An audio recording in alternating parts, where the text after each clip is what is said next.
महाभारत में घटनाएं, संबंध और ज्ञान विज्ञान के रहस्य छिपे हुए हैं।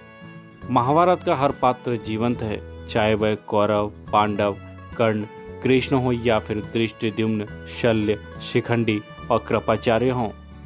महाभारत सिर्फ योद्धाओं की गाथाओं तक सीमित नहीं है। महाभारत से जुड़े शाप, वचन और आशीर्वाद में भी रहस्य छिपे हुए हैं। दरअसल महाभारत की कहानी युद्ध के बाद समाप्त नहीं होती है। असल में महाभारत की कहानी तो युद्ध के बाद शुरू होती है, जो आज भी जारी है। माना जाता है कि वर्तमान युग महाभारत की ही देन है। तो गाइस, आज हम आपको बताएंगे महाभारत से जुड़ी घटनाओं से कुछ जुड़े हुए ऐतिहासिक स्थलों के बारे में, जिनके बारे में कहा जाता है कि आज भी यहाँ पर इन घटनाओं के साक्ष्य मौजूद हैं। और ये वीडियो शुरू करने से पहले अगर आपने चैनल को सब्सक्राइब नहीं किया है तो चैनल को सब्सक्राइब जरूर कर लें। नंबर 1, कुरुक्षेत्र। यह तो हम सभी जानते हैं कि महाभारत का युद्ध कुरुक्षेत्र में हुआ था और ये कुरुक्षेत्र आज के हरियाणा में स्थित है।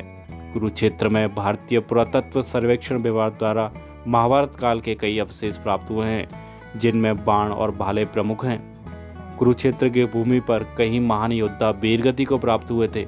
कुरुक्षेत्र वह स्थान है जहां पर भगवान श्री कृष्ण ने अर्जुन का मोह भंग करने के लिए उसे गीता का ज्ञान दिया था। कुरुक्षेत्र में प्राचीन कुआं आज भी देखा जा सकता है। ये माना जाता है कि इसी जगह पर महाभारत युद्ध में कर्ण ने चक्रव्यूह की रचना करके अभिमन्यु को धोखे से मारा था, जिससे वह वीर गति को प्राप्त हुआ था। नंबर 2, लाक्षागृह। शकुनी की नीति के तहत दुर्योधन ने पांडवों के रुकने के लिए एक ऐसा महल बनवाया था जो लाख से बना था, जिसे बाद में लाक्षागृह कहा गया। और ये लाख तेजी से आग पकड़ने वाला होता है। दुर्योधन ने पांडवों को मारने की साजिश रची थी। इस महल में रात में चुपचाप से आग लगा दी गई थी ताकि सोते हुए पांडवों की इस महल में ही जलकर मृत्यु हो जाए। किंतु पांडवों के जासूसों ने इन्हें इस योजना की सूचना दे दी और वो रात को ही एक गुप्त सुरंग से निकल भागे। यह सुरंग आज भी है, जो गाजियाबाद में हिंडर नदी के किनारे पर खुलती है।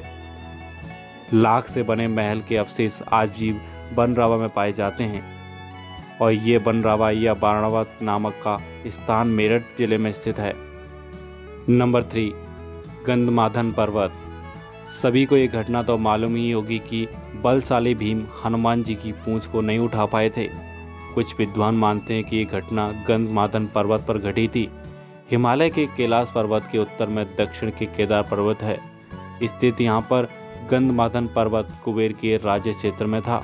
सुमेरु पर्वत की चारों दिशाओं में स्थित गंजदत्त पर्वतों में से एक उस काल में गंधमादन पर्वत कहा जाता था।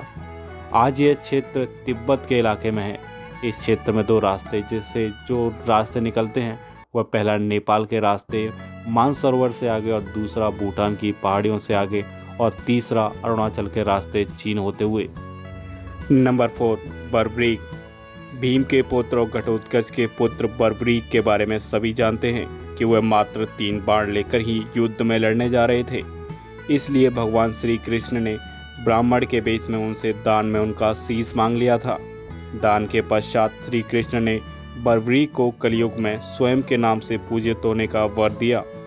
श्री कृष्ण ने उसके शीश को दूर एक स्थान पर रखवा दिया और आज उस स्थान को खाटू श्याम का स्थान कहा जाता है। श्री कृष्ण के वरदान स्वरूप ही उनकी पूजा श्याम के रूप में की जाती है। राजस्थान के सीकर जिले में स्थित है परम धाम खाटू। खाटू का श्याम मंदिर बहुत ही प्राचीन है, लेकिन वर्तमान मंदिर की आधारशिला सन 1720 में रखी गई थी। इतिहासकार पंडित झावरमल शर्मा के मुताबिक सन 1679 में औरंगजेब की सेना ने इस मंदिर को नष्ट कर दिया था। मंदिर की रक्षा के लिए उस समय अनेक राजपूतों ने अपना प्राणोत्सर्ग किया था, मतलब अपने प्राण त्याग दिए थे इसके लिए। नंबर 5, मथुरा। भगवान श्री कृष्ण का जन्म स्थल। उत्तर प्रदेश में स्थित मथुरा नगरी भगवान श्री कृष्ण की जन्मस्थली होने के कारण यह महाभारत की घटनाओं का प्रमुख केंद्र रहा है।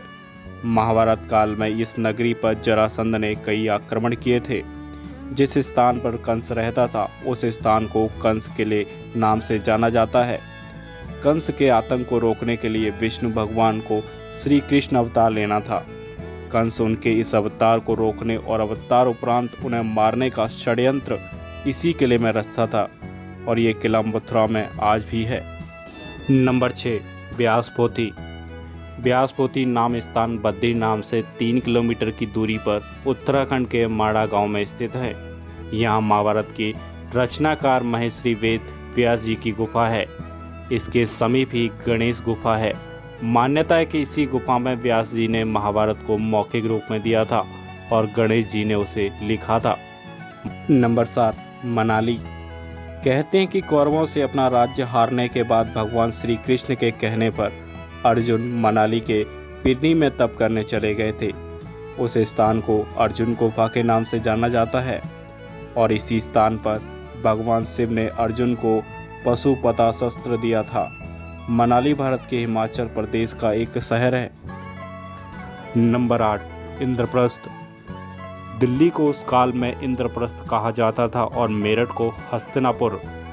दिल्ली में पुराना किला इस बात का सबूत है।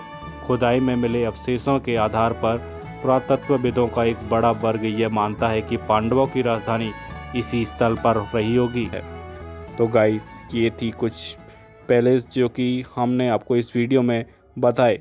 वीडियो कैसी लगी हमें कमेंट करके ज़रूर बताएं। And finally thanks for watching.